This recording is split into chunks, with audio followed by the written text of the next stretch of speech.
여러분, 오늘 볼 종목은 대한제강입니다. 이 종목은 겉으로 보면 굉장히 애매합니다. 철근 회사입니다. 건설 경기 안 좋습니다. 실적도 꺾였습니다. 2025년 연결 기준으로 매출은 약 1조 2,470억 원으로 전년보다 소폭 늘었지만 영업이익은 적자 전환했습니다.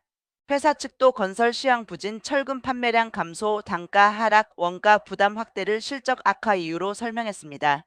그런데 이상하죠. 실적은 안 좋은데 시장에서는 대한제강을 단순한 철근주로만 보지 않습니다. 왜냐하면 이 회사에는 세 가지 포인트가 있기 때문입니다. 첫 번째, 자산 가치와 저PBR 기대감. 두 번째, 배당과 자사주 소각을 포함한 주주환원. 세 번째, 철근 업황이 바닥을 통과하느냐입니다. 대한제강은 2026년 3월 26일 기업가치 재고 계획을 공시했습니다. 여기서 회사는 철강 본업의 수익성 개선, 해외 시장 개척, 신사업 추진, 고배당 유지, 자사주 소각, 지배구조 개선 등을 제시했습니다. 특히 2030년 PBR 0.7배, ROE 15% 이상 회복이라는 목표도 언급됐습니다. 여기서 중요한 건 이겁니다. 대한제강은 지금 당장 실적이 좋아서 올라가는 종목이 아니라 실적 바닥, 자산가치, 주주환원, 업황 회복 기대가 동시에 걸려있는 종목이라는 겁니다. 먼저 실적부터 보겠습니다. 2025년 대한제강의 연결 매출은 약 1조 2,470억 원 수준입니다. 하지만 연결 영업손실이 발생했습니다. 당기순이익도 크게 줄었습니다. 다만 개별 기준으로 보면 대한제강 본사는 매출 약 7,313억 원, 영업이익 약 40억 원을 기록하면서 불황 속에서도 흑자는 지켰습니다. 이 차이가 중요합니다. 연결로 보면 부담이 보이고 개별로 보면 본업 방어력이 보입니다. 즉, 투자자 입장에서는 이렇게 봐야 합니다. 대한제강이 완전히 무너진 회사냐? 그건 아닙니다. 하지만 철근 업황이 확실히 좋아졌냐? 그것도 아직 아닙니다. 철근업계 전체가 어렵습니다. 2025년 철근 평균 판매 가격은 전년 대비 하락했고 제조원가와 판관비를 고려하면 손익분기점이 높은 구조였습니다. 업계에서는 철근 판매 가격, 철 스크랩 가격, 건설 수요 부진이 동시에 부담으로 작용했다고 봅니다. 쉽게 말하면 이겁니다. 철근을 팔아도 남는 게 별로 없는 장사였습니다.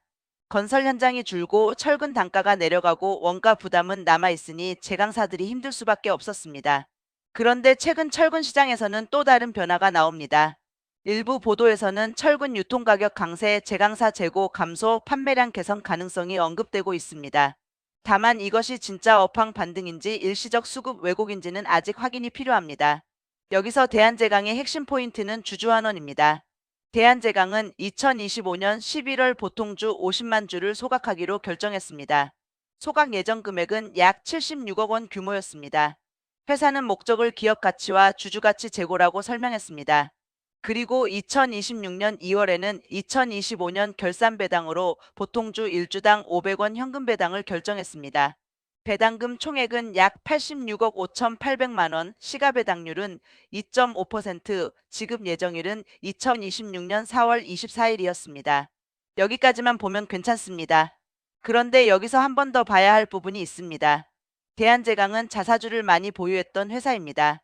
최근 보도에 따르면 2025년에는 50만 주 소각뿐 아니라 전략적 제휴 목적의 자사주 맞교환, 임직원 관련 처분, 사내 근로복지기금 출연 등도 있었습니다. 또한 보유 자사주 중 100만 주를 1년 6개월 내 소각할 계획이지만 나머지 물량은 임직원 보상 재원 등으로 활용될 수 있다는 지적도 나왔습니다. 이 말은 뭘까요? 대한제강의 자사주 이슈는 단순히 좋다로 끝내면 안 됩니다. 시장은 이렇게 봅니다. 진짜 소각하느냐? 얼마나 소각하느냐? 남은 자사주는 주주가치 제고에 쓰이느냐 아니면 다른 목적으로 쓰이느냐? 이 부분이 앞으로 주가 프리미엄을 결정할 가능성이 큽니다. 대한제강의 투자 포인트를 정리하면 이렇습니다. 첫째, 저평가 자산주 성격입니다. 2025년 말 연결 기준 자산 총계는 약 1조 2,499억 원, 자본 총계는 약 9,303억 원으로 공시됐습니다. 시장이 이 자본 가치를 얼마나 인정하느냐가 관건입니다. 둘째, 배당주 성격입니다. 실적이 부진했음에도 주당 500원 배당을 유지했습니다. 배당 성향도 높은 편으로 언급되고 있습니다. 다만 실적이 계속 나빠지면 배당 지속성은 점검해야 합니다. 셋째, 철근 업황 회복 기대감입니다. 정부의 주택 공급 확대, 인프라 투자, 건설 경기 회복 기대가 붙으면 철근주는 다시 움직일 수 있습니다. 하지만 건설 PF 리스크와 민간 건설 경기 부진이 남아있으면 반등은 제한될 수 있습니다. 넷째, 자사주 소각 기대감입니다. 이미 50만 주를 소각했고 추가 100만 주 소각 계획도 언급됐습니다. 하지만 시장은 계획보다 실제 실행을 봅니다. 자, 그럼 시나리오를 나눠보겠습니다. 긍정 시나리오입니다. 철근 가격이 회복되고 철 스크랩 가격 부담이 안정됩니다. 건설 경기가 바닥을 통과합니다. 대한제강이 추가 자사주 소각을 실행합니다. 배당을 유지하거나 확대합니다. 기업가치 재고 계획이 실제 숫자로 이어집니다. 이 경우 대한제강은 단순 철근주가 아니라 밸류업 철강주로 재평가될 수 있습니다. 중립 시나리오입니다. 업황은 조금 나아지지만 강한 회복은 없습니다. 배당은 유지되지만 실적 개선은 더딥니다. 자사주 소각은 일부만 진행됩니다. 이 경우 주가는 급등보다는 박스권 안에서 움직일 가능성이 큽니다. 부정 시나리오입니다. 건설 경기가 계속 부진합니다. 철근 단가가 회복되지 않습니다. 원가 부담이 남습니다. 연결 실적 적자가 이어집니다. 자사주 활용 방식에 대한 시장 의구심이 커집니다. 이 경우 대한제강은 저피 BR이어도 재평가가 늦어질 수 있습니다. 여기서 중요한 질문이 있습니다. 대한제강은 지금 싼 종목인가? 숫자만 보면 싸 보일 수 있습니다. 하지만 싼 주식이 오르려면 이유가 필요합니다. 그 이유는 세 가지입니다. 실적 회복, 주주환원 실행, 업황 반등. 이 세 가지 중 하나만 있어도 반응은 나올 수 있습니다. 그런데 세 가지가 동시에 나오면 시장의 해석은 완전히 달라질 수 있습니다. 반대로 세 가지가 모두 애매하면 싸지만 안 움직이는 주식이 될 수도 있습니다. 대한제강을 볼 때 단기 투자자는 차트를 봐야 하고 중기 투자자는 철근 가격과 자사주 소각 공시를 봐야 하고 장기 투자자는 배당 지속성과 ROE 회복 여부를 봐야 합니다. 특히 앞으로 체크할 공시는 이겁니다. 첫째, 추가 자사주 소각 공시. 둘째, 분기 실적 발표. 셋째, 철근 판매량과 가격 흐름. 넷째, 배당 정책 변화. 다섯째, 기업가치 재고 계획의 이행 현황. 결론입니다. 대한제강은 지금 화려한 성장주가 아닙니다. AI 반도체처럼 매출이 폭발하는 회사도 아닙니다. 오히려 건설 경기 부진의 직격탄을 맞은 철근 회사입니다. 그런데 시장이 이 종목을 그냥 버리지 못하는 이유가 있습니다. 자본이 있습니다. 배당이 있습니다. 자사주가 있습니다. 소각 기대가 있습니다. 그리고 철근 업황이 바닥을 지나갈 가능성이 있습니다. 그래서 대한제강은 이렇게 정리할 수 있습니다. 실적은 아직 아쉽다. 하지만 주주환원과 업황 회복이 붙으면 재평가 가능성이 있는 저피 BR 철강주. 다만 조심해야 합니다. 실적이 받쳐주지 않는 밸류업은 오래가기 어렵습니다.